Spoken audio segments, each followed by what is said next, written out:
Good morning to all of you.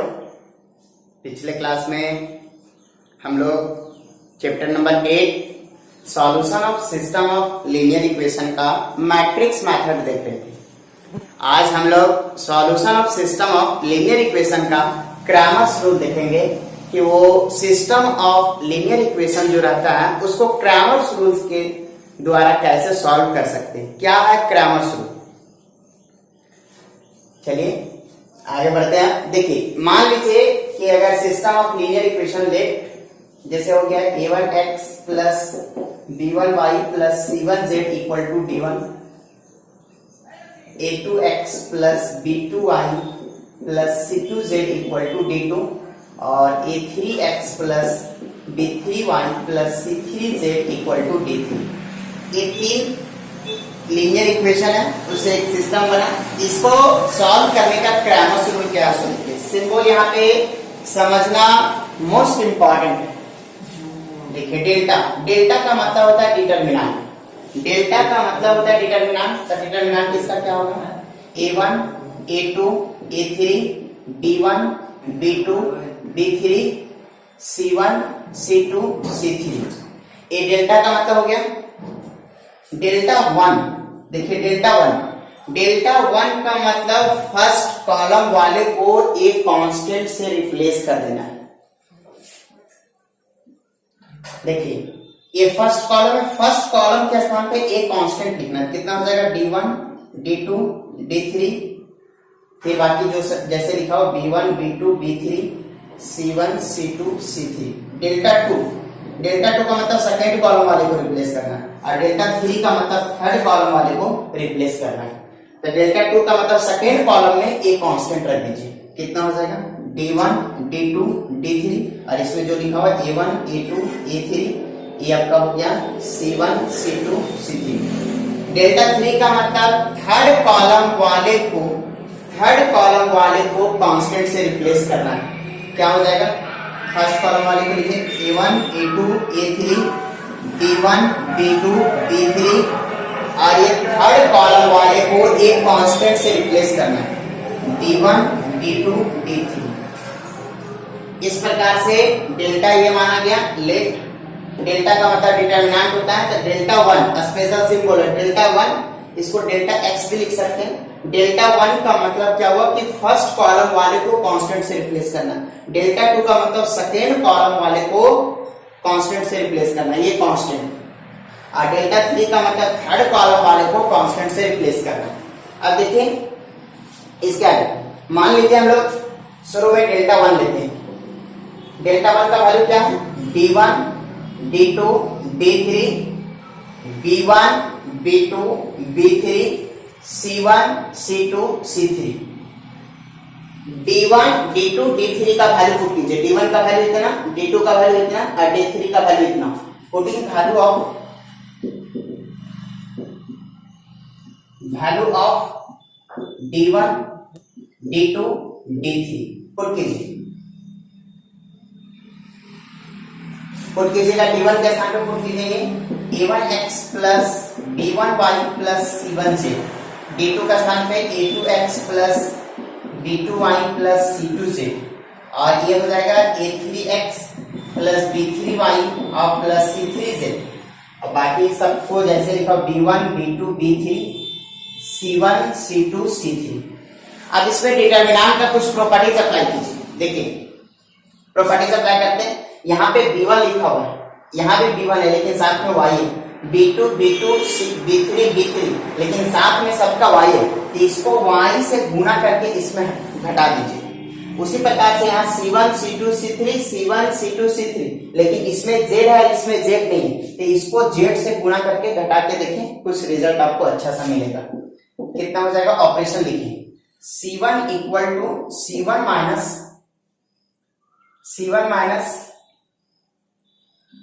c2y और minus c3z।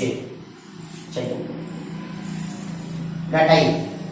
देखिए अगर इसको y से गुणा कीजिएगा, स्टेप को समझिएगा। अगर इसको y से गुणा कीजिएगा तो b1y हो जाएगा, यहाँ पे b1y घटाइएगा तो ये चला जाएगा और यहाँ c1z है, यहाँ भी c1z, तो ये वाला भी चला जाएगा, ये वाला भी चला जाएगा, बचेगा क्या? a1x।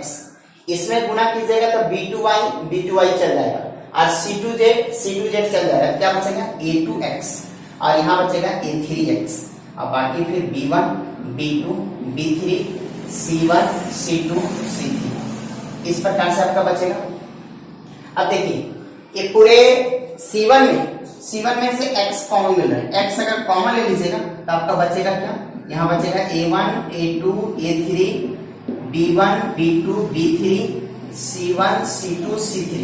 अब देखिए x हो गया, आप निकाल क्या रहे थे डेल्टा वन x हो गया। अब बताइए, देख के बताइए कि इतना पूरे को क्या हम लोग डेल्टा लिख सकते हैं ना, डेल्टा पुट कर दिए ये पूरे के स्थान पे, क्योंकि इतना है और इतना बराबर डेल्टा है, मतलब इतना के स्थान पे हम लोग डेल्टा लिख सकते हैं। तो इस प्रकार से डेल्टा वन का वैल्यू x इंटू डेल्टा के बराबर आया, डेल्टा इस प्रकार से इसको तो 10। इस प्रकार से आपको क्या मिला कि x इंटू डेल्टा का वैल्यू x1 के बराबर है।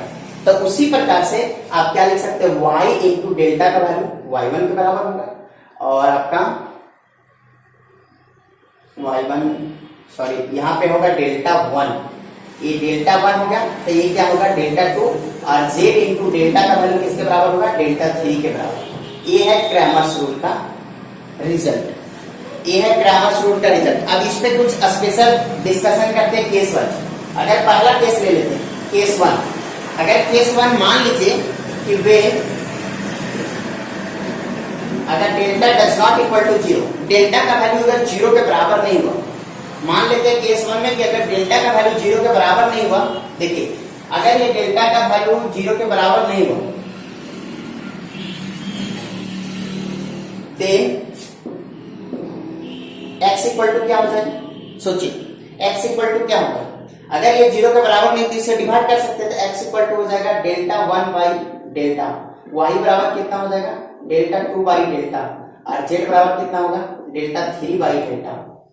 देखिए x बराबर क्या हो जाएगा delta one by delta, y बराबर हो जाएगा डेल्टा टू बाई डेल्टा और z बराबर हो जाएगा डेल्टा थ्री बाई डेल्टा। इस रिजल्ट से x y z का वैल्यू निकाला है। अब x y z का वैल्यू डेल्टा वन क्या है डिटरमिनेंट है, तो डिटरमिनेंट का एक स्पेशल वैल्यू होता है और ये भी क्या है डिटरमिनेंट है, तो ए भी नंबर और डिटरमिनेंट क्या होता है एक प्रकार का नंबर, मतलब ए भी नंबर और ए भी नंबर, और कोई भी स्पेसिफिक नंबर को स्पेसिफिक नंबर से, मतलब कोई भी नंबर को एक स्पेशल नंबर से डिवाइड कीजिएगा तो उसका एक ही वैल्यू आएगा। ऐसा नहीं है कि 5 को अगर आप 10 से डिवाइड कर रहे तो अभी कुछ और आ रहा है, कुछ देर के बाद कुछ और आएगा, वैसा नहीं है। तब मीन्स कि x का एक वैल्यू मिलेगा, y का एक वैल्यू मिलेगा, z का एक वैल्यू मिलेगा, और जब कभी भी x y z का एक एक वैल्यू मिलता है तो वैसे सॉल्यूशन को यूनिक सॉल्यूशन बोला जाता है। तो therefore solution is unique solution होगा। सॉल्यूशन कौन सा होगा यूनिक सॉल्यूशन होगा। तो देखिए क्रैमर्स रूल में यूनिक सॉल्यूशन आपको कब मिलेगा जब डेल्टा आपका जीरो के बराबर नहीं होगा, और यूनिक सॉल्यूशन और जिसका सॉल्यूशन होता है उसको कंसिस्टेंट बोला जाता है। Therefore system is consistent, system आपका क्या होगा कंसिस्टेंट। लेकिन अगर केस टू स्टडी करते हैं, केस टू अगर मान लीजिए कि इफ डेल्टा अगर जीरो के बराबर आ गया, अगर डेल्टा जीरो के बराबर आ गया, सोचिएगा थोड़ा, अगर डेल्टा जीरो के बराबर आ गया तो zero into something zero, zero into something zero, zero into something zero, मतलब पूरा का पूरा लेफ्ट पार्ट आपका जीरो हो जाएगा। जब लेफ्ट पार्ट जीरो होगा एंड डेल्टा जीरो हो गया एंड when at least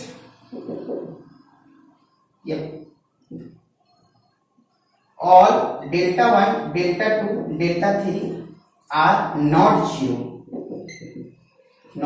सोचिए अगर डेल्टा जीरो के बराबर हो गया तो ये जीरो इंटू समथिंग मतलब पूरा का पूरा लेफ्ट पार्ट जीरो हो जाएगा, and delta 1 delta 2 delta 3 are not zero, सभी के सभी जीरो नहीं हुए, हो सकता है कि ए को जीरो हो जाए, तो ये जीरो और ये जीरो तो लेफ्ट बराबर राइट हो गया, यहाँ सही है, ये जीरो और ये जीरो तो लेफ्ट बराबर राइट सही हो गया। लेकिन अगर ये जीरो नहीं हुआ तो इधर जीरो और इधर जीरो नहीं है, मतलब इधर जीरो और इधर जीरो नहीं, मतलब जीरो इक्वल टू 25 हो सकता है, नहीं हो सकता।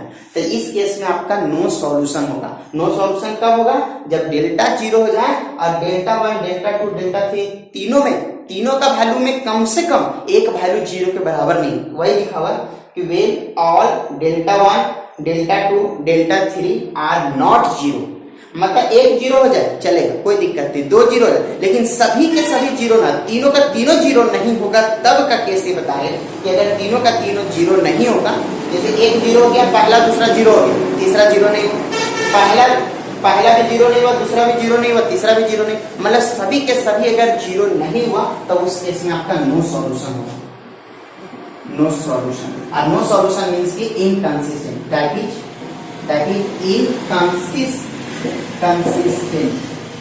इनकंसिस्टेंट। लेकिन एक केस और, अगर मान लीजिए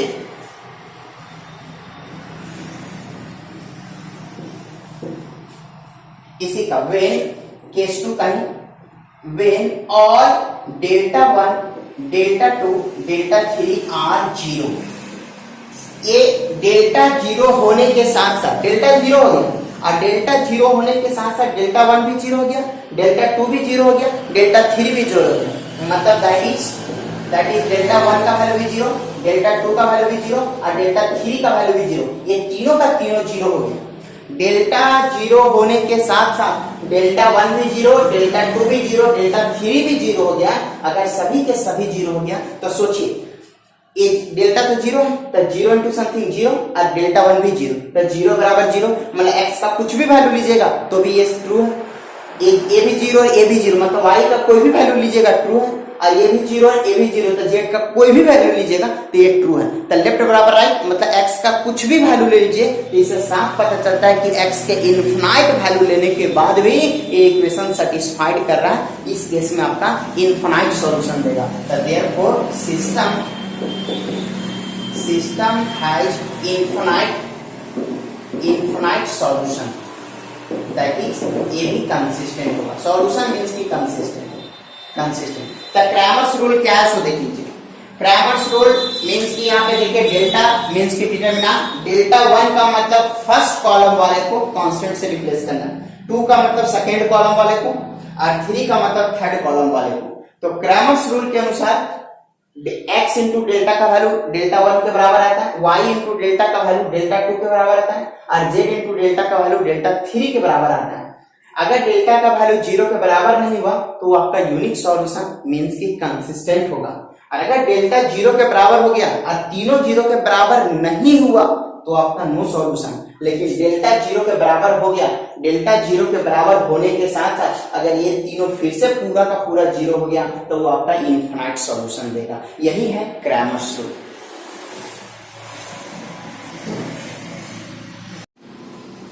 देखिए अब एक क्वेश्चन को आपको x plus y equal to 4, 2x minus में 3y इक्वल टू 9, इसको क्रैमर्स रूल के द्वारा आपको सॉल्व करना है कि x और y का क्या वैल्यू होगा।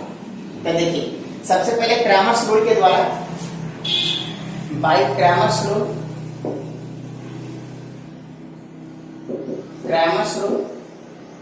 देखिए क्रैमर्स रूल के अनुसार डेल्टा का वैल्यू क्या होगा, डेल्टा क्या होगा 1, कोएफिशिएंट लिखे 1 2, यहाँ कितना होगा 1 और -3, कितना हो गया डेल्टा का वैल्यू। डेल्टा 1 क्या होगा समझिएगा सिंबल, डेल्टा 1 का मतलब फर्स्ट कॉलम वाले को रिप्लेस करना है। तो फर्स्ट कॉलम क्या होगा, फर्स्ट कॉलम इसको कांस्टेंट से रिप्लेस करना है 4 और 9, और बाकी जैसे लिखा हो वैसे लिख दीजिए। डेल्टा 2 का मतलब सेकेंड कॉलम वाले को कांस्टेंट से रिप्लेस करना है, सेकेंड कॉलम वाला, सेकेंड कॉलम। तो डेल्टा 2 का मतलब क्या होगा, डेल्टा 2 सेकेंड कॉलम में क्या 1 और -3, इसको कांस्टेंट से रिप्लेस कर दीजिए 4 और 9, और बाकी जो लिखा हो उसको रहने दीजिए। इतना चलिए इसका वैल्यू निकालिए। डिटरमिनेंट का वैल्यू आप लोग बहुत अच्छी तरीके से जानते हैं, कितना हो जाएगा -3 और -2 मींस की -5, यही होगा ना। -3 डज नॉट इक्वल टू 0, ये 0 के बराबर नहीं आया, मतलब अगर ये 0 के बराबर नहीं आया तो आपका कौन सा सॉल्यूशन देगा, यूनिक सॉल्यूशन। इसका वैल्यू क्या होगा देखिए -12 और -9, कितना हो जाएगा -21।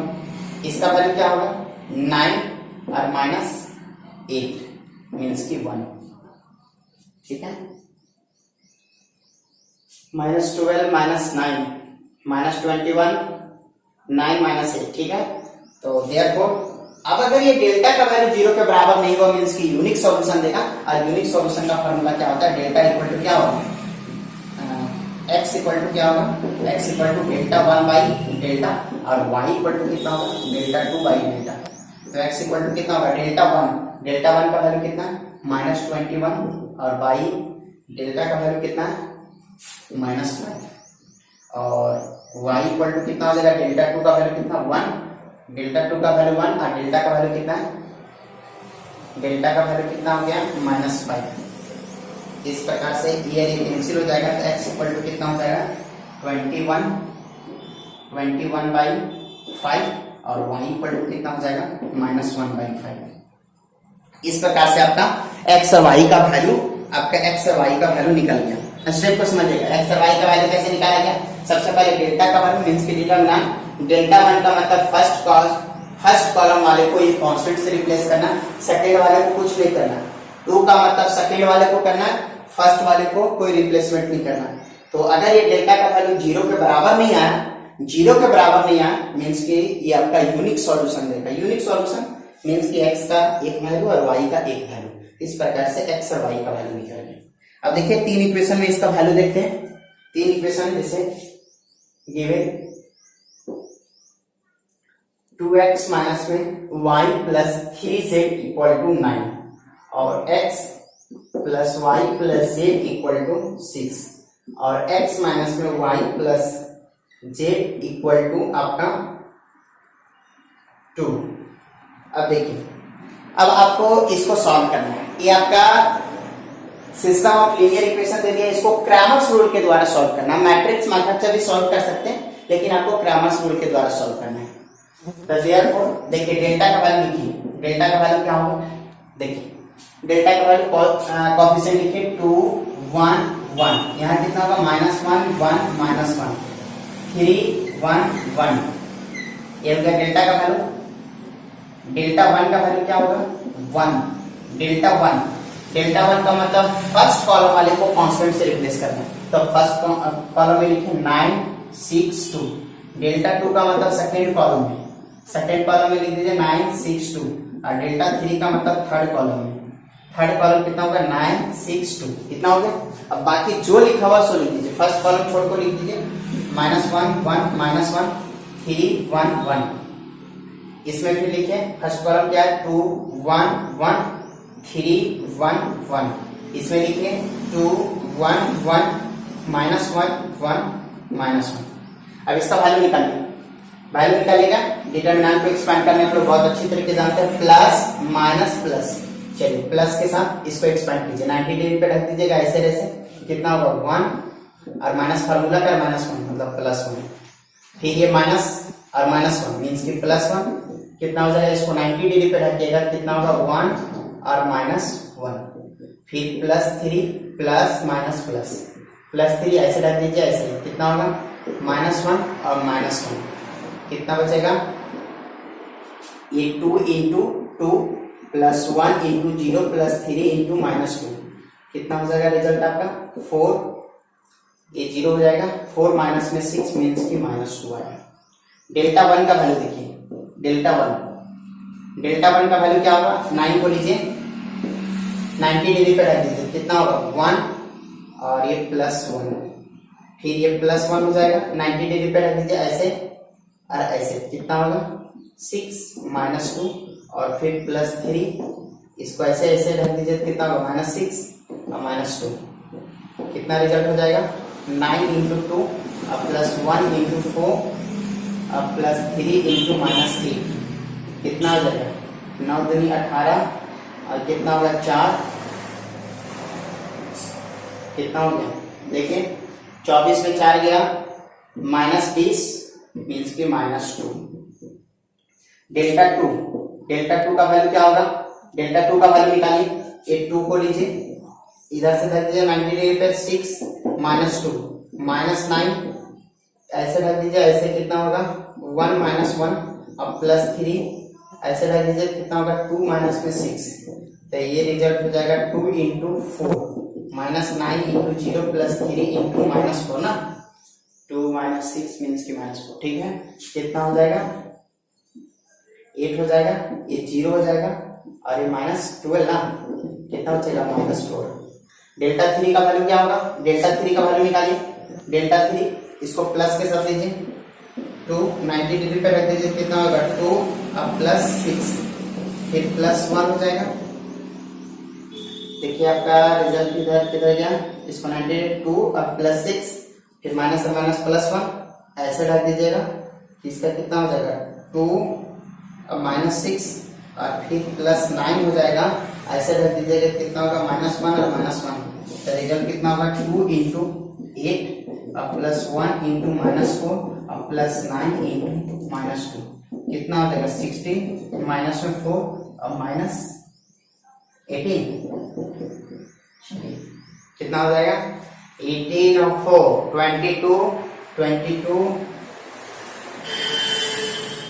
22 हो जाएगा और 16 माइनस में 6 ये ना, चलिए -6 आ गया। अब देखिए डेल्टा का वैल्यू 0 के बराबर नहीं आया, डेल्टा का वैल्यू 0 के बराबर नहीं आया।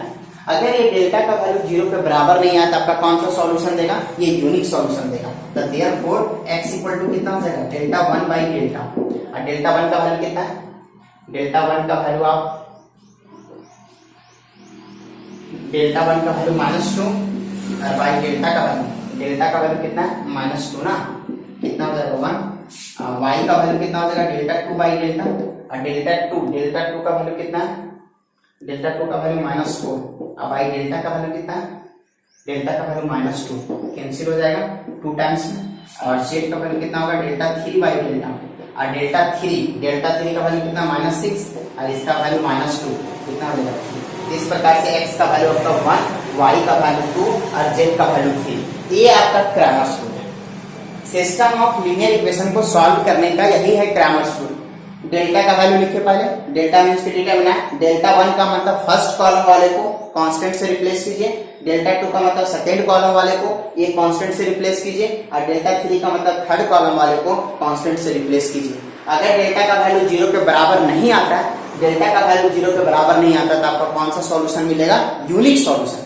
लेकिन डेल्टा का वैल्यू अगर 0 के बराबर आ गया और ये सभी 0 नहीं हुआ, ये 0 हो गया, ये 0 हुआ, मान लीजिए ये 0 नहीं हुआ, मतलब तीनों का तीनों 0 नहीं हुआ तो आपका नो सॉल्यूशन देगा।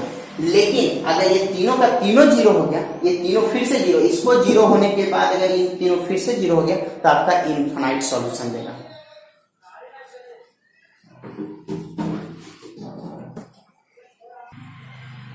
अभी तक जितना भी हम लोग सिस्टम ऑफ लीनियर इक्वेशन देख रहे थे वो नॉन होमोजेनियस था। अब देखने जा रहे हैं हम लोग होमोजेनियस लीनियर इक्वेशन का system of homogeneous linear equation को कैसे सॉल्व किया जाता है। रूल यही है, होमोजेनियस और नॉन होमोजेनियस का मतलब क्या हुआ, नॉन होमोजेनियस लीनियर इक्वेशन का मतलब कि RHS आपका 0 के बराबर नहीं होगा, ऑल RHS नहीं, ऑल RHS। और अगर सभी के सभी होमोजेनियस लीनियर इक्वेशन का मतलब कि ऑल RHS इक्वल टू 0, अगर सभी का राइट पार्ट मींस की कांस्टेंट, अगर सभी कांस्टेंट का वैल्यू अगर 0 के बराबर हो गया तो वैसे को होमोजेनियस बोलेंगे, और सभी 0 के बराबर नहीं हुआ तो उसको नॉन होमोजेनियस लीनियर इक्वेशन बोला जाता है। जैसे एग्जांपल मान लीजिए, जैसे हो गया 2x plus 3y equal to 0 और 4x plus 5y equal to 1। तो सोचिए कांस्टेंट यहाँ 0 और यहाँ 0 नहीं, तो क्या सभी कांस्टेंट 0 के बराबर हुआ, नहीं, तो ये आपका क्या होगा, नॉन होमोजेनियस होगा। लेकिन अगर यही रहता 2x plus 3y equal to 0 और 4x plus 5y equal to 0, तो सभी का सभी कांस्टेंट 0 के बराबर हो गया तो ये होमोजेनियस होगा। सभी कांस्टेंट अगर सभी कांस्टेंट 0 के बराबर, सभी कांस्टेंट 0 के बराबर तो होमोजेनियस, और सभी कांस्टेंट 0 के बराबर नहीं होगा तो नॉन होमोजेनियस। जैसे देख लीजिए x plus y equal to 5 और 2x plus y equal to 7 मान लीजिए। तो अगर ये हो जाता तो ये देखिए राइट साइड 0 बराबर नहीं है, ये भी 0 बराबर, मींस कि सभी RHS 0 के बराबर नहीं हुआ तो ये आपका होगा नॉन होमोजेनियस। अब देखिए इसको सॉल्व करने का क्या है, हम लोग होमोजेनियस के बारे में पढ़ रहे हैं। तो होमोजेनियस का मतलब क्या होता है कि सभी कांस्टेंट 0 के बराबर होना चाहिए। तो उसका सिस्टम ऑफ लीनियर इक्वेशन कैसे होगा, तो a1x plus b1y plus c1z equal to 0, क्योंकि कांस्टेंट 0 होगा। a2x plus b2y plus c2z equal to 0 और a3x plus b3y plus c3z equal to 0। सभी के RHS 0 है तो ये आपका system of homogeneous linear equation होगी। इसको सॉल्व करने का क्या रूल है, तो सोचिए थोड़ा सा, वही रूल है, उसी रूल को थोड़ा सा यहाँ पे वेरीफाई करवाते हैं। तो डेल्टा का वैल्यू क्या होगा, डेल्टा का वैल्यू यही होगा a1 a2 a3 b1 b2 b3 c1 c2 c3। Delta one का वैल्यू क्या होगा, डेल्टा वन का वैल्यू, डेल्टा वन क्या होगा, वन का मतलब फर्स्ट कॉलम वाले को कांस्टेंट से रिप्लेस करना, लेकिन कांस्टेंट क्या है 0 0 0 और बाकी b1 b2 b3 c1 c2 c3। Delta two का मतलब क्या होगा, सेकेंड वाले को कांस्टेंट से रिप्लेस करना है, आपके पास कांस्टेंट क्या है 0, तो कितना होगा a1 a2 a3 b1 b2 b3। Delta three का मतलब क्या होगा, डेल्टा थ्री का मतलब हो गया थर्ड कॉलम वाले को कांस्टेंट से 0 0 0, ये हो गया a1 a2 a3 b1 b2 b3। कितना हो गया, तो आप लोग डिटरमिनेंट का प्रॉपर्टीज पढ़ चुके हैं कि कभी भी कोई भी रो या कॉलम का हर एक एलिमेंट 0 होता है तो उस डिटरमिनेंट का वैल्यू 0 होता है। इससे साफ पता चलता है कि डेल्टा वन का वैल्यू 0 होगा, डेल्टा टू का वैल्यू 0 होगा, डेल्टा थ्री का वैल्यू 0 होगा। तो ये तीनों का तीनों 0 हो गया, सोचिए थोड़ा सा, तीनों का तीनों 0 हो गया, तब बच क्या गया कंडीशन, बच गया सिर्फ डेल्टा पे, सिर्फ और सिर्फ रिजल्ट आपका डेल्टा पे बच गया। तो अब मान लीजिए केस वन, सोचिएगा थोड़ा सा, केस वन, अगर डेल्टा का वैल्यू 0 के बराबर नहीं होता, अगर डेल्टा का वैल्यू 0 के बराबर नहीं होता, तो अभी हम लोग पढ़ चुके हैं कि अगर डेल्टा का वैल्यू 0 के बराबर नहीं होता तो कौन सा सॉल्यूशन देता है, यूनिक सॉल्यूशन। कौन सा सॉल्यूशन देता है, यूनिक सॉल्यूशन। और x इक्वल टू क्या होता है, delta one by delta, y equal to कितना होगा, डेल्टा टू बाई डेल्टा, और z इक्वल टू कितना होगा, डेल्टा थ्री बाई डेल्टा। तो सोचिए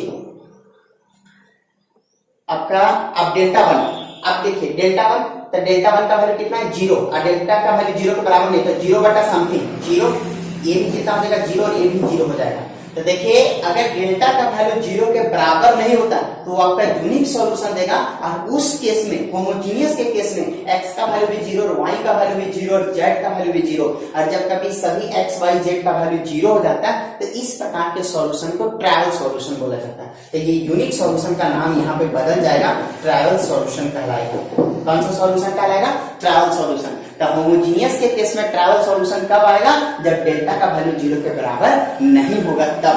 कि होमोजेनियस के केस में डेल्टा वन तो हमेशा 0 के बराबर होने वाला, डेल्टा टू का वैल्यू हमेशा 0 के बराबर होने वाला, डेल्टा थ्री का वैल्यू हमेशा 0 के बराबर होने वाला, चाहे इसके अंदर कुछ भी रह जाए, क्योंकि कांस्टेंट ही 0 0 0 0। तो आपका डेल्टा का वैल्यू अगर 0 के बराबर नहीं होता तो वो ट्रैवल सॉल्यूशन देगा। लेकिन अगर मान लीजिए केस टू, अगर डेल्टा का वैल्यू 0 के बराबर हो गया, अगर डेल्टा का वैल्यू 0 के बराबर हो गया, अगर डेल्टा का वैल्यू 0 के बराबर हो गया, और आप लोग पहले से जान चुके कि डेल्टा वन का वैल्यू भी 0, डेल्टा टू का वैल्यू भी 0 और डेल्टा थ्री का वैल्यू भी 0, तो सभी के सभी जब 0 हो जाता है तो आपका इनफाइनाइट सॉल्यूशन देगा। तो सिस्टम हैज इनफाइनाइट सॉल्यूशन। इसमें नो सॉल्यूशन का केस कभी नहीं आता। होमोजेनियस के केस में नो सॉल्यूशन का केस कभी नहीं आता है, नो सॉल्यूशन का केस कभी नहीं आएगा, चाहे ट्रैवल सॉल्यूशन आएगा, और इसको नॉन ट्रैवल सॉल्यूशन भी बोलते हैं, नॉन ट्रैवल सॉल्यूशन। देखिए होमोजेनियस फिर से समझ लीजिए, होमोजेनियस का मतलब अगर राइट साइड अगर 0 के बराबर नहीं हुआ, सभी, एक दो को नहीं, सभी के सभी अगर 0 के बराबर नहीं हुआ तो वो नॉन होमोजेनियस कहलाता है। लेकिन आरएचएस अगर सबका 0 के बराबर हो गया तो होमोजेनियस कहलाएगा, होमोजेनियस कहलाएगा। देखिए यहाँ पे सभी 0 बराबर नहीं इसलिए नॉन होमोजेनियस, सभी 0 इसलिए होमोजेनियस, सभी 0 नहीं है इसलिए नॉन होमोजेनियस। तो होमोजेनियस के बारे में हम लोग को पढ़ना है, तो सभी का राइट साइड क्या लेना पड़ेगा 0। अब देखिए डेल्टा का वैल्यू हो गया डेल्टा वन, तो डेल्टा वन हमेशा 0 होगा होमोजेनियस के केस में, डेल्टा टू हमेशा 0 होगा, और डेल्टा थ्री भी हमेशा 0 होगा। अगर डेल्टा 0 के बराबर नहीं हुआ तो आपका यूनिक सॉल्यूशन देगा, और unique solution x y z का फार्मूला ये होता है। तब पुट कीजिएगा डेल्टा वन 0 बटा समथिंग 0, 0 बटा समथिंग 0 और 0 बटा 0 समथिंग 0। इसलिए x का वैल्यू 0 और y का वैल्यू 0 और z का वैल्यू अगर 0 के बराबर हो गया तो वो आपका ट्रैवल सॉल्यूशन आएगा। मतलब अगर कभी आपको सॉल्व करने का जरूरत पड़ेगा, आप सिर्फ डेल्टा का वैल्यू निकालिए। अगर डेल्टा का वैल्यू 0 के बराबर नहीं आता है, देखिए समझिए, अगर डेल्टा का वैल्यू 0 के बराबर नहीं आता तो आप डायरेक्टली लिख दीजिए कि system has unique solution that is trivial solution, therefore x equal to 0, y equal to 0 और z इक्वल टू 0। होमोजेनियस रह गया तो आपको इसको सॉल्व करने की जरूरत नहीं है, डायरेक्ट लिखिए x का वैल्यू 0, y का वैल्यू 0 और z का वैल्यू 0, और ये सॉल्यूशन जो कहलाता है वो कौन सा सॉल्यूशन कहलाता है, ट्रैवल सॉल्यूशन। इसको जीरो सॉल्यूशन भी बोल सकते हैं, इसका नाम जीरो सॉल्यूशन भी। तो ट्रैवल सॉल्यूशन, इसका नाम नॉन जीरो सॉल्यूशन, मींस कि नॉन ट्रैवल सॉल्यूशन। लेकिन अगर डेल्टा का वैल्यू 0 के बराबर आ गया, अब डेल्टा 1, डेल्टा 2, डेल्टा 3 पहले से 0 हो चुका है, तो इस केस में आपका इनफाइनाइट सॉल्यूशन होगा, मींस कि आपका नन ट्रैवल सॉल्यूशन होगा, नन जीरो सॉल्यूशन होगा।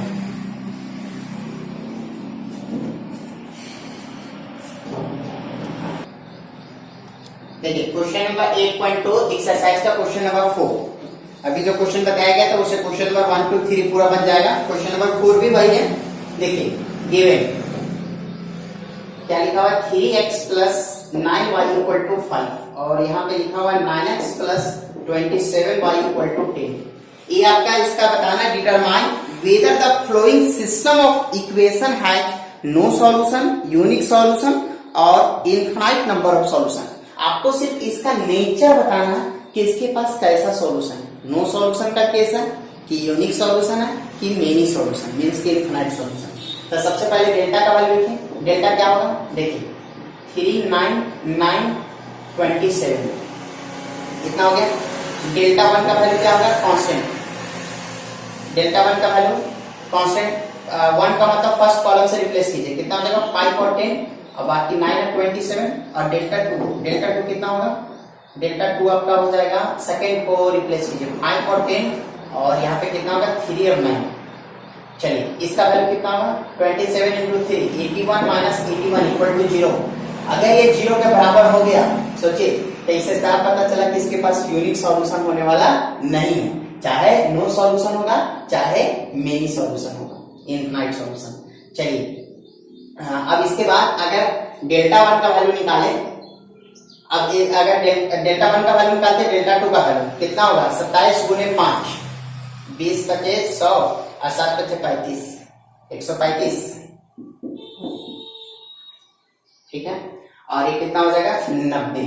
कितना बचेगा -45 प्लस 45 और ये कितना हो जाएगा 30 माइनस 45 माइनस 15। देखिए ये 0 के बराबर नहीं हुआ और ये भी 0 के बराबर नहीं हुआ। सोचिएगा थोड़ा सा केस क्या है यहाँ पे। देखिए कि 10 इस प्रकार से क्या मिला कि डेल्टा का वैल्यू 0 के बराबर हो गया। डेल्टा का वैल्यू 0 के बराबर हो गया but delta 1 does not equal to 0 and delta 2 भी डज नॉट इक्वल टू 0। अगर ये 0 के बराबर होने के साथ साथ अगर ये दोनों भी 0 हो जाता तो इनफाइनाइट सॉल्यूशन कहलाता, लेकिन दोनों में एक कम से कम 0 के बराबर नहीं हुआ, तो इसलिए system has no solution. No solution ऐसे में मीनिंग को समझ सकते हैं। यहाँ 3x plus 9y equal to 5 एक इक्वेशन दे दिया, इसका यहाँ 3 गुना किया। सोचिएगा थोड़ा, इसका ये 3 गुना किया, ये 3 गुना हुआ, तो यहाँ पे तो 3 गुना होना चाहिए। 3 गुना नहीं जबकि 2 गुना होगा, तो नो सॉल्यूशन होगा। देखने से पता चल रहा था नो सॉल्यूशन मीन्स की इनकंसिस्टेंट। ये आपका क्या होगा? इनकंसिस्टेंट होगा। इसके बाद देखिए क्वेश्चन नंबर 2। क्वेश्चन नंबर 2 इसी का, चाहे वो 3 वेरिएबल का हो या 2 वेरिएबल का, सेम है, आप निकालिए। उसके बाद रिजल्ट डिसाइड कीजिए। 5 हो गया और यहाँ पे 4x माइनस में 2y इक्वल टू 10। देखिए आपका क्या लिखा है 2x माइनस में y इक्वल टू 5 और 4x माइनस में 2y इक्वल टू 10। इसका नेचर बताना है कि इसके पास चाहे ये 2 इक्वेशन दिया हुआ रहे या 3 इक्वेशन, उसी प्रकार से सबसे पहले डेल्टा निकालिए। 3 रहेगा तो 3 में लिखना पड़ेगा। डेल्टा का वैल्यू कितना होगा 2 4 माइनस 1 माइनस 2। डेल्टा 1 का मतलब क्या होगा? डेल्टा 1 मतलब फर्स्ट रो वाले को फर्स्ट कॉलम वाले को कांस्टेंट से रिप्लेस कीजिए 5 और 10 और बाकी सेकंड को जैसे वैसे रहने दीजिए। और डेल्टा 2 का मतलब क्या हो जाएगा? सेकंड को रिप्लेस कीजिए, कितना 5 और 10 और ये कितना हो जाएगा 2 और 4। चलिए इसका वैल्यू निकालिए, कितना हो जाएगा -4 और ये +4 इक्वल टू 0। ये कितना हो जाएगा -10 और +10 इक्वल टू 0। ये कितना हो जाएगा 20 - 20 इक्वल टू 0। तो 10 इस प्रकार से आपको क्या मिला कि delta equal to 0 and also delta 1 equal to 0, delta 2 equal to 0। देखिए डेल्टा 0 होने के साथ साथ सभी 0 के बराबर हो गया। Therefore system has infinite solution and solution exist कर रहा है, इसलिए क्या होगा? कंसिस्टेंट होगा। 3 वेरिएबल का मिलेगा, सिर्फ डेल्टा निकालेंगे, डेल्टा 1 निकालेंगे, डेल्टा 2 निकालेंगे। अगर डेल्टा 0 के बराबर नहीं हुआ तो यूनिक सॉल्यूशन, अगर डेल्टा 0 होने के साथ साथ सभी 0 हो गया तो इनफाइनाइट सॉल्यूशन, लेकिन डेल्टा 0 होने के साथ अगर सभी 0 नहीं हुआ तो नो सॉल्यूशन।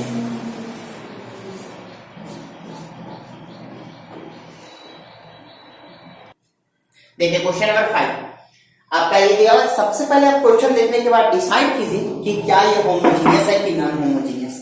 आरएचएस पूरा का पूरा 0, पहला भी 0, दूसरा भी 0, तीसरा भी 0, सभी का आरएचएस 0 हो गया, इसलिए ये homogeneous system of homogeneous linear equation means के होमोजीनियस लीनियर इक्वेशन। चलिए होमोजीनियस हो या नॉन होमोजीनियस, डेल्टा का वैल्यू लिखिए। डेल्टा क्या होगा 2 1 2, यहाँ क्या होगा 3 1 -1 4 1 3, डेल्टा 1। चलिए इस हिसाब पर सिर्फ डेल्टा पे इसका नेचर डिपेंड करता है कि डेल्टा 1 का वैल्यू 0 के बराबर होने वाला, डेल्टा 2 भी 0 के बराबर होने वाला, डेल्टा 3 भी 0 के बराबर होने वाला।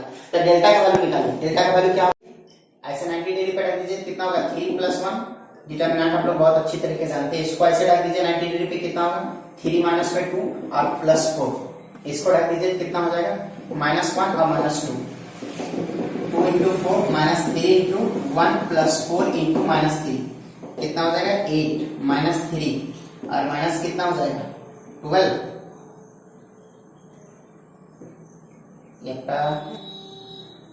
कितना -12 ना, ठीक है। चलिए कितना हो जाएगा 8 - 15 = -7 दैट्स नॉट इक्वल टू 0। तो 10 इस प्रकार से क्या हुआ, डेल्टा 0 के बराबर नहीं हुआ, डेल्टा 0 के बराबर नहीं हुआ। देखिए and equation is homogeneous, homogeneous step को समझिए। Homogeneous system of linear equation है और डेल्टा 0 के बराबर नहीं हुआ, मतलब ये क्या देगा, यूनिक सॉल्यूशन देगा, और यूनिक सॉल्यूशन देगा 10 डेल्टा 0 के बराबर नहीं होता, देयरफॉर सॉल्यूशन इज यूनिक, ये यूनिक सॉल्यूशन देगा। लेकिन ये सिस्टम ऑफ लीनियर इक्वेशन है तो वही system of homogeneous linear equation है, तो होमोजीनियस के कारण ये यूनिक का क्या नाम हो जाता है, trial solution. Therefore solution is therefore system has trial solution, trial या जीरो भी बोल सकते हैं, जीरो सॉल्यूशन होगा। तो therefore x का वैल्यू कितना होगा 0, y का वैल्यू कितना होगा 0 और z का वैल्यू कितना होगा 0। इस प्रकार से x y z तीनों का वैल्यू 0 के बराबर होगा। एक और क्वेश्चन देखिए, क्वेश्चन नंबर ये 5 का थर्ड था और ये 5 का 1 लिखिए। क्या लिखा हुआ है, given x plus y minus में z equal to 0, x minus में 2y अब प्लस z इक्वल टू 0 और कितना हो जाएगा 3x प्लस 6y और माइनस में 5z इक्वल टू 0। अब ये बताना है, इसको सॉल्व करना है। तो सबसे पहले ये डिसाइड कीजिए कि क्या ये होमोजीनियस है कि नॉन होमोजीनियस। तो आरएचएस सबका 0 तो ये होमोजीनियस लीनियर इक्वेशन है।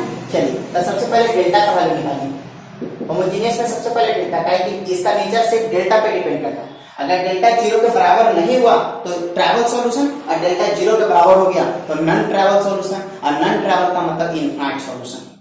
तो डेल्टा देखिए, अब डेल्टा का वैल्यू क्या हो जाएगा 1 1 3 1 माइनस 2 6 और कितना -1 1 -1 5।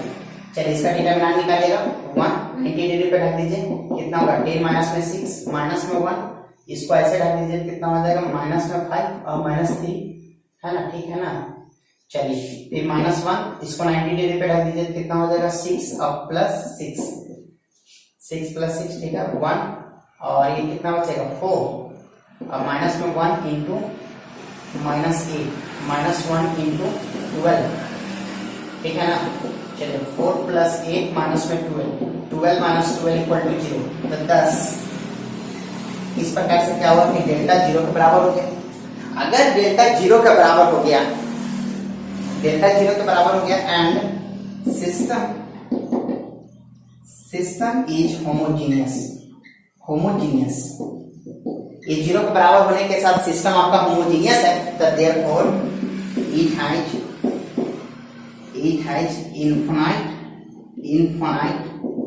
infinite number of solution, that is non zero solution, non zero non travel जो लिखे नॉन जीरो सॉल्यूशन। अब इसके पास इनफाइनाइट सॉल्यूशन होगा। अब आप लोग को एक्सरसाइज नंबर 8.1 में आपको बताया गया था how to find infinite solution. Infinite solution कैसे निकाला जाता है 8.1 जिस समय एक्सरसाइज बताया जा रहा था उस समय आपको बताया गया था कि इनफाइनाइट सॉल्यूशन निकालने का क्या रूल है। तो इनफाइनाइट सॉल्यूशन निकालने का फिर से रूल को रिमाइंड करवा देते हैं। ये तीनों x y z में से किसी भी एक वेरिएबल को आप एक कोई कांस्टेंट मान लीजिए, कोई भी रियल कांस्टेंट मान लीजिए। x को भी मान सकते हैं, y को भी मान सकते हैं, z को भी मान सकते हैं। सपोज कीजिए कि आप x को मान लिए तो y और z का वैल्यू वही कांस्टेंट के रूप में निकालना पड़ेगा। अगर आप z को मान लिए तो x और y जो दो बच जाएगा उसका वैल्यू वही कांस्टेंट में निकालना पड़ेगा। जैसे देखिए हम लोग मान लेते हैं let z equal to k belongs to real number. हम z को k मान लें, हो सकता है कि उसका जो आंसर दिया गया उसमें x को z माना, आप x को z मानिएगा तो सेम आंसर आएगा। अगर वहां पे माना गया हो तो आप x को भी मान सकते हैं, y को भी मान सकते हैं, z को भी मान सकते हैं। इसमें आंसर मिलाने की कोई जरूरत नहीं।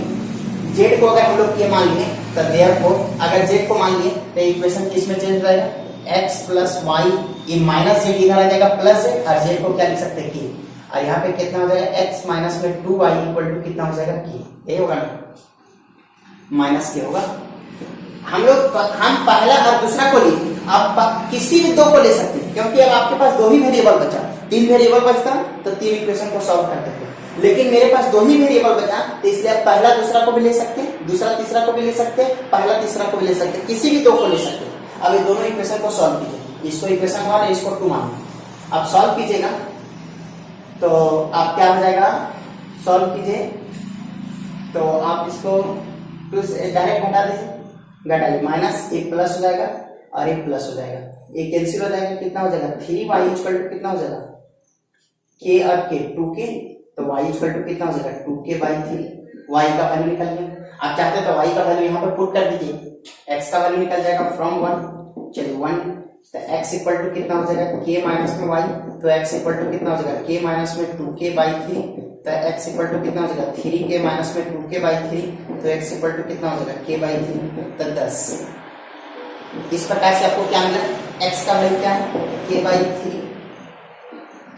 y का वैल्यू कितना है 2k बाई 3 और z का वैल्यू कितना है k, और k क्या है k belongs to real number. अब आपको पता है कि रियल नंबर इनफाइनाइट होते हैं, तो x का अगर k का वैल्यू 0 लेते हैं तो 0 यहाँ पे कुछ डालिएगा, 1 लीजिए कुछ वैल्यू आएगा, 2 लीजिए कुछ वैल्यू आएगा, 3 लीजिए, 4 लीजिए, 5 लीजिए, 6 लीजिए, प्लस में माइनस में फ्रैक्शन नंबर लीजिए।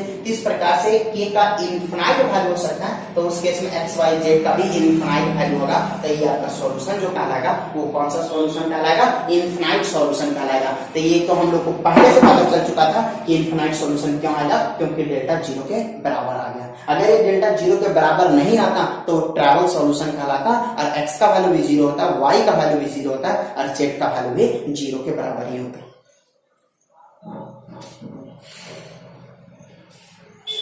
क्वेश्चन नंबर 6 बहुत अच्छा सा क्वेश्चन है।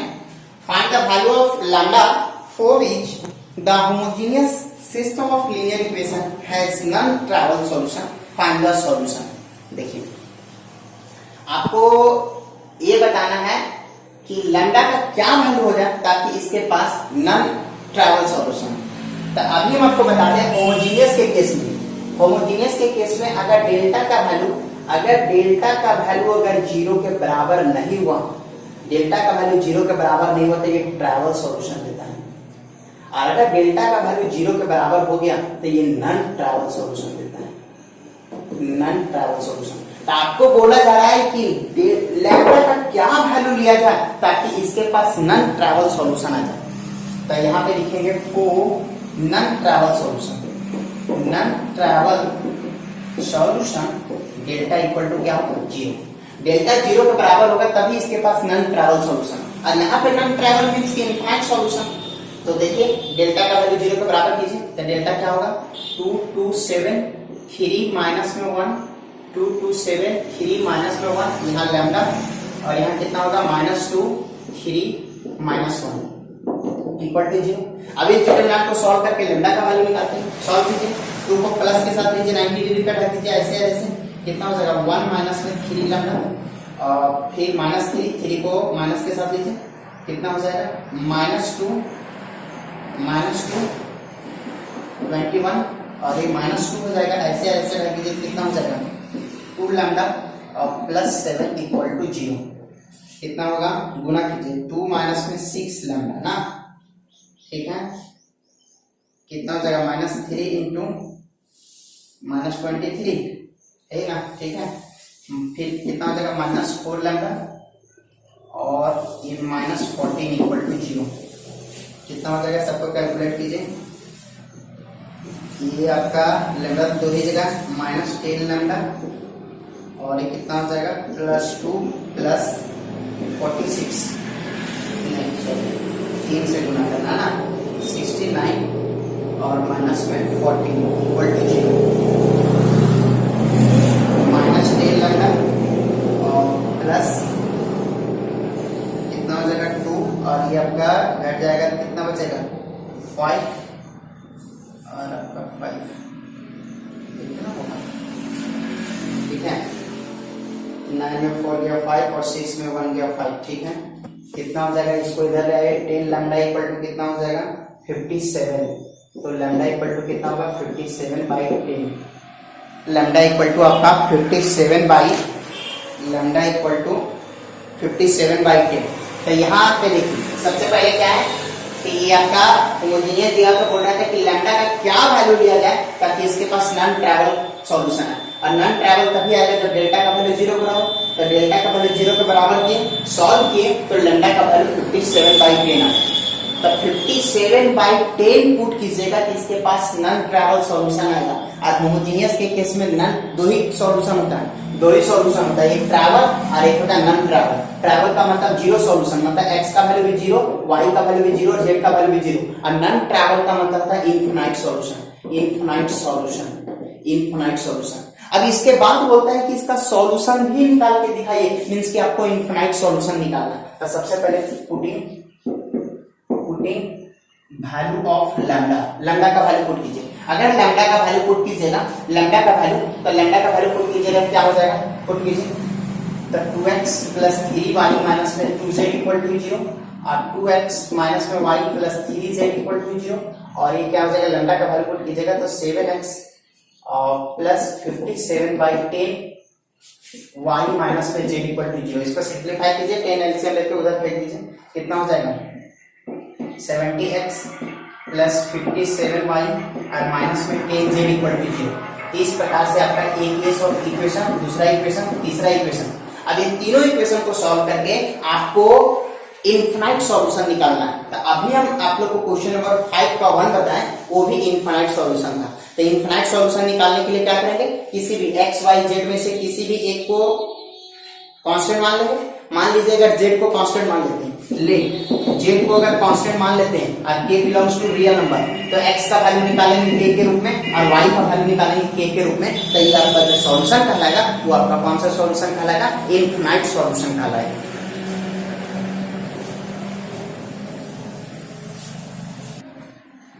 क्वेश्चन नंबर आपका 6 तक हो गया। 7, 8, 9 आपका सेम क्वेश्चन, उसमें भी नॉन ट्रैवल का सॉल्यूशन बोल रहा है। नॉन ट्रैवल मींस की डिटरमिनेंट को 0 के बराबर करके जो कांस्टेंट होगा, जो वेरिएबल के रूप में मींस की जो भी कांस्टेंट होगा उस कांस्टेंट का वैल्यू आप निकाल सकते हैं। एग्जांपल नंबर 12 बहुत अच्छा सा क्वेश्चन है। क्वेश्चन आपका बोल रहा है example number 12, for what value of p and q। ऐसा क्वेश्चन जनरली कंपटीशन में पूछा जाता है, जेमेंस वगैरह का पूछा हुआ भी क्वेश्चन है। For what value of p and q the system of equation has no solution. इसके पास नो सॉल्यूशन का केस कब होगा, तो इसके लिए एकदम सिंपल है कि आप डेल्टा का वैल्यू निकालिए, डेल्टा 1 निकालिए, डेल्टा 2 निकालिए और डेल्टा 3 निकालिए। सभी का सभी वैल्यू निकाल लीजिए। आप सभी का सभी वैल्यू निकाल लीजिए तो बोल रहा है कि कब इसके पास नो सॉल्यूशन होगा, कब इसके पास यूनिक सॉल्यूशन होगा और कब इसके पास इनफिनाइट सॉल्यूशन होगा। तो सोचिए, डेल्टा का वैल्यू निकाले, डेल्टा 1 निकाले, डेल्टा 2 निकाले, डेल्टा 3 निकाले। सबसे पहले हम डेल्टा का वैल्यू निकालेंगे। अगर डेल्टा का वैल्यू 0 के बराबर नहीं हुआ, अगर डेल्टा का वैल्यू 0 के बराबर नहीं हुआ, अगर डेल्टा का वैल्यू 0 के बराबर नहीं हुआ तो ये कौन सा सॉल्यूशन देगा, यूनिक सॉल्यूशन देगा।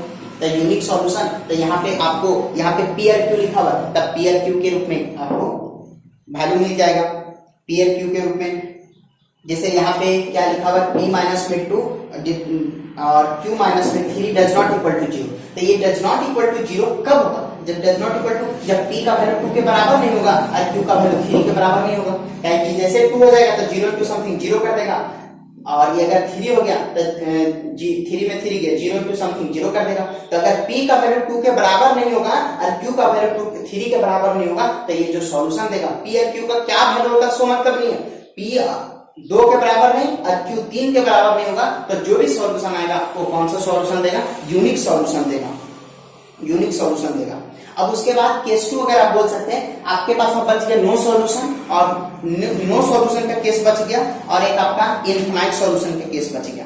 नो सॉल्यूशन और इनफिनाइट सॉल्यूशन का केस बच गया। तो आप लोग जानते हैं कि डेल्टा का वैल्यू फिर 0 के बराबर होना चाहिए, और डेल्टा का वैल्यू 0 के बराबर होगा। तो डेल्टा का वैल्यू 0 के बराबर कब होगा, जब p का वैल्यू 2 हो जाए या q का वैल्यू 3 हो जाए, तो डेल्टा का वैल्यू 0 के बराबर होगा। और डेल्टा 0 होने के बाद अगर डेल्टा 1, डेल्टा 2, डेल्टा 3 अगर तीनों 0 हो गया तो इनफिनाइट सॉल्यूशन, और तीनों में एक भी 0 नहीं, कम से कम एक भी 0 नहीं हुआ, तो आपका नो सॉल्यूशन का केस बनेगा। ठीक है, इस प्रकार से आपका पूरा matrix solution of system of linear equation with Cramer's rule आपका आज समाप्त होता है। अगले क्लास में हम लोग कैलकुलस स्टार्ट करेंगे। Thank you.